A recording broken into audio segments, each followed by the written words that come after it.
So what we're going to do during this next month is we're going to talk about, remember in the Bible, when you're reading the story of the birth of Jesus, there's one phrase that's repeated time after time after time. Every time there is an angelic visitor.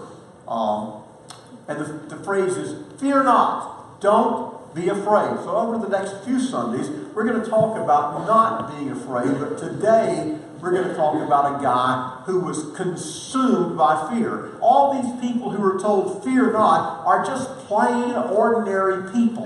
They're just run-of-the-mill folks from a backwood part of the country where nobody would ever have known their names except for the power of the Christmas story. But today, I want you to see the guy who shouldn't have been afraid. He was master of everything he surveyed. He controlled everything, but he was terrified. And his name was Herod. And Herod suffered from a particular phobia that I don't know that most of us have ever had. Herod suffered from what some call paidophobia. Anybody know what that means? P-A-E-D, paidophobia. It means the fear of babies. Anybody in here scared of babies? I mean, when you get one, you're maybe scared of dropping them, you know what I mean? But Herod was terrified of babies. And I want you to look at the scripture with me. You're going to know this text. It's from Matthew chapter 2. We're going to read verses 7 through 12. Then we're going to skip down to verses 16 through 18. So let's see what the gospel tells us from Matthew chapter 2. Then Herod called the Magi. Remember those guys we call the wise men who'd come over from somewhere in the Middle East. Herod called the Magi secretly and found out from them the exact time the star had appeared. Remember, they followed a star. And he sent them to Bethlehem and said, go search carefully for the child. And as soon as you find him, report to me so that I too may worship him. After they had heard the king, they went on their way, and the star they had seen, when it rose, went ahead of them until it stopped over the place where the child was. And when they saw the star, they were overjoyed. On coming to the house, they saw the child with his mother Mary, and they bowed down and worshipped him. And then they opened their treasures and presented him with gifts of gold, frankincense, and myrrh. And having been warned in a dream not to go back to Herod, they returned to their country by another route. We're going to skip down to verse 16 now. Okay, we're not going to skip to verse 16. We're going to do it in the Bible.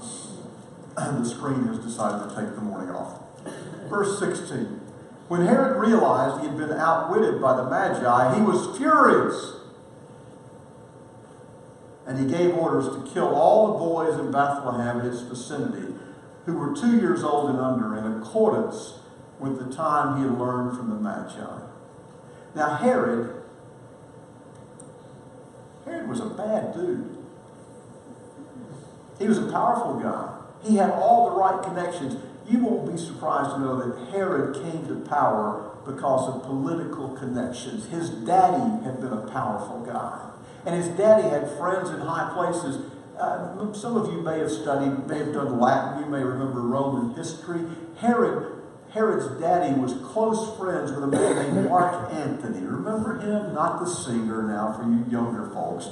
But the guy who colluded to kill Julius Caesar. He was a good friend of Mark Antony, and then he became a good friend of Caesar Augustus. And so Herod's daddy was a guy who had some clout. And he got his son to be king over Israel, even though he wasn't a real Jew. He was an Idumean. And Herod prospered with the Romans. He was good at collusion. And he was really good at building buildings and raising taxes. The best way to please Rome was to get as much tax money as you could and satisfy the Romans. And Herod was really good at that, and he was ruthless. And he also had some habits that we might find interesting. Herod had 10 wives. Now that's about 290 less than Solomon if you're keeping count. But he had 10 wives and he had 14 kids. Now out of those 10 wives, he loved one of them more than anybody else. His favorite wife, if you will, her name was Mariamne. And he loved her. And he had 5 kids with her. 5 of his 14 kids were with Mariamne.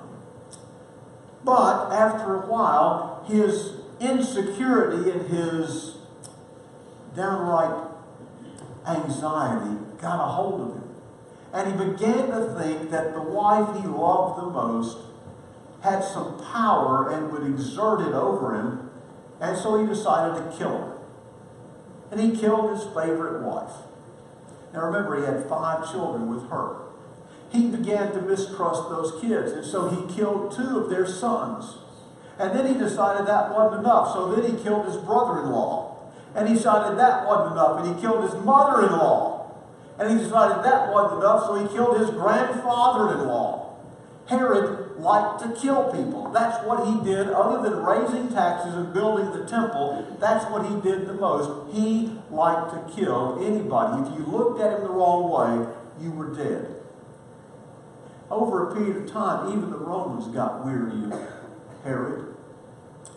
And Caesar Augustus said, I'm not going to support you anymore. And in his deep anxiety, Herod tried to kill himself, but he wasn't successful. So what he decided to do was kill some other people. And he hears about a baby being born. He does what he does best. He sentences babies to death. Now, we don't know how long Jesus has been born, probably several months, maybe even more than a year, when the wise men show up. So Herod says, what time did this star appear? When did you see this star? Where did you see it? All right, we're going to have a blanket indictment. Any boy under the age of 2 in Bethlehem has to die. Now, Bethlehem wasn't a big place, maybe 500 people. There might have been 8 or 10 boys under the age of 2. But for every one of them, for every parent, it was a moment of sheer terror. For Herod to kill a baby was nothing. Remember, he'd already killed 2 of his own sons. He killed one of his 10 wives. Killed his brother-in-law, sister-in-law, grandfather-in-law. Killing people is what he does best. So Herod says, kill him. Kill him. He was afraid of babies. He was afraid of losing control. Now, none of us rules like Herod does. None of us has that kind of power. But if we're honest with ourselves, every one of us down deep has some fear of losing control over some part of our lives. One of the difficult things I had to do as a young man was go sit down with my grandfather and tell him he couldn't drive anymore. Any of you all had that experience? To go sit down with somebody and say, I'm sorry, your driving days are over. My grandfather looked at me and says, son, I put your diapers on you. Don't you tell me I'm not driving anymore, boy. Okay. Well, that went well. Well, eventually, it went okay. Sometimes we fear losing control over our health, don't we? Sometimes we fear losing control when we have a change in job. Sometimes the economy, we feel like we just can't control things, and then we watch the news and somewhere we've been in the world there's a terrorist attack and we say, we were right there. I've walked across that bridge in London. I've been to that place in Paris. And all of a sudden we feel this sense that we've lost control of our world. What's Herod do? Herod kills people. Why does he kill people? Because he can't control them. Herod, when he hears there's a new baby king, what's that mean? Now, Herod's in his 60s now. A baby king, he's not going to be king for 10 or 15, 20 years. But Herod can't even begin to broach that option. Kill him. Kill him. He's not the first or the last royal to worry about that. You've read about Queen Elizabeth I. Remember Queen Elizabeth I from your English history? Queen Elizabeth I one time remarked, "The name of a potential successor is like the tolling of my own death bell."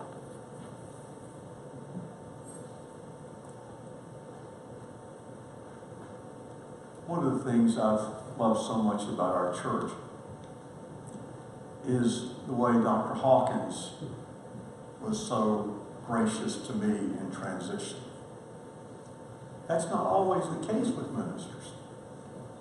I was in the president of the seminary's office when I was a student. I walked in for a meeting and Dr. McCall said, "I've just had the saddest phone call I've ever had." I said, "What was it about?" He named a very important man in Baptist life. If I said his name, a lot of you would know it.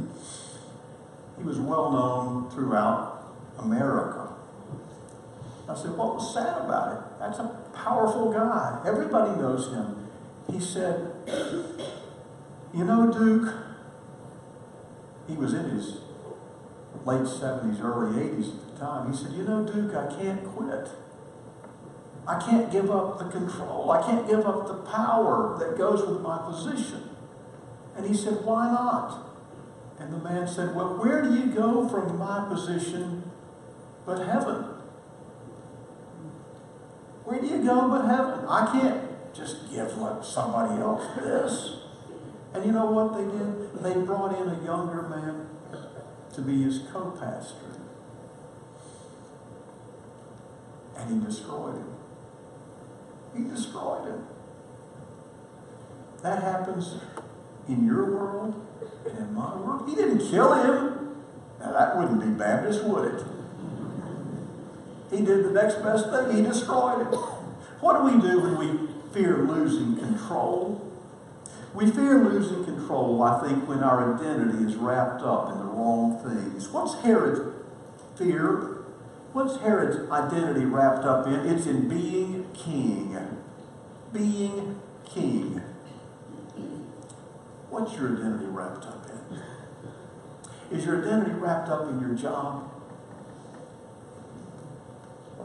If it is, someday it won't be there. And your identity will change. Is your identity wrapped up in things? If it is, those things may disappear someday. Herod's identity is consumed by power and control. Second thing I want you to see about Herod. We fear losing control. And the question is our trust misplaced? What do I trust? Who did Herod trust? Anybody know who Herod trusted? Nobody. Herod trusted nobody. A few years ago we had a president who was talking about nuclear arms security, and he said what? Remember this phrase? Trust but verify. Remember that? Trust but verify. Herod has no trust in anybody, anything except himself. What in the world would possess you to kill your grandfather-in-law, your mother-in-law, your brother-in-law, two of your kids, and your wife? So the third thing I want you to see is the most important, and that is this. The ultimate question for me is, do I trust God with my future? How much do I trust God with my future? Herod had no trust in anybody.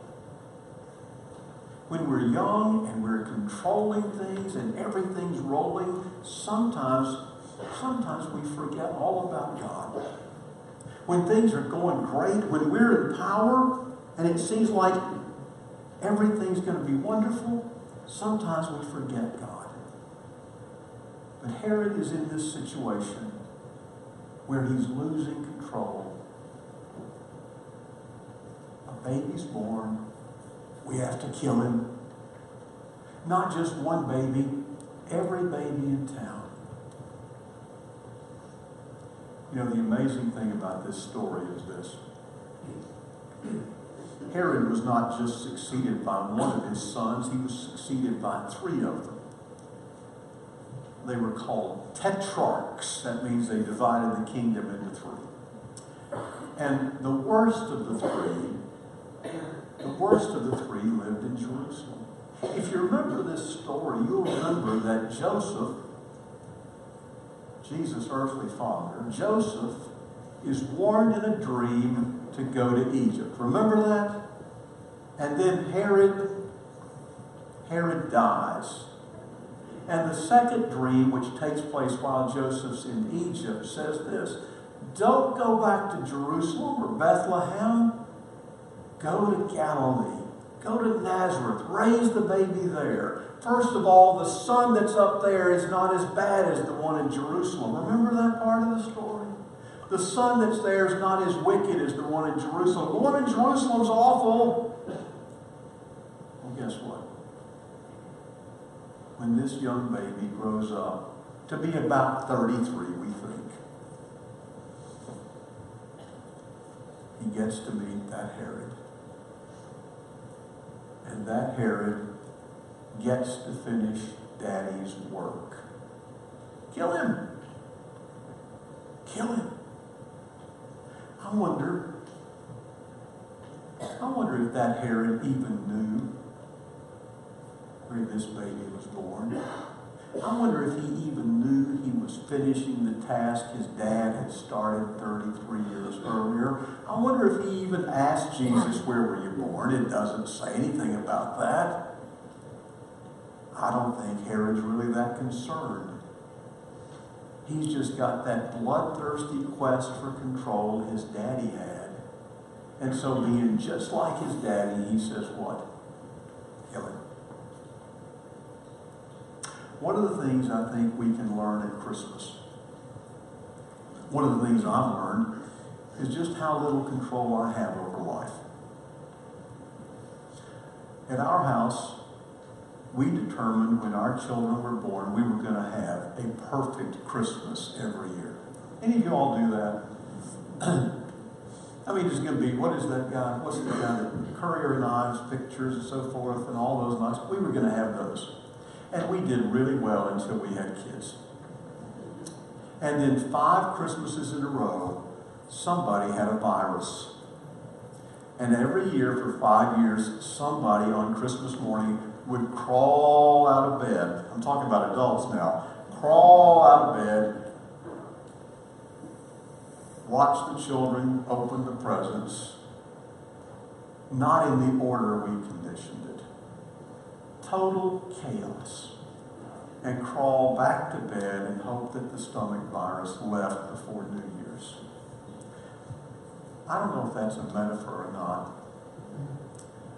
but we learn very quickly there's little about life that we can control except this. Where do I put my trust? Where do I put my trust? Do I trust in things? Do I trust in job? Do I trust in wealth? Do I trust in power?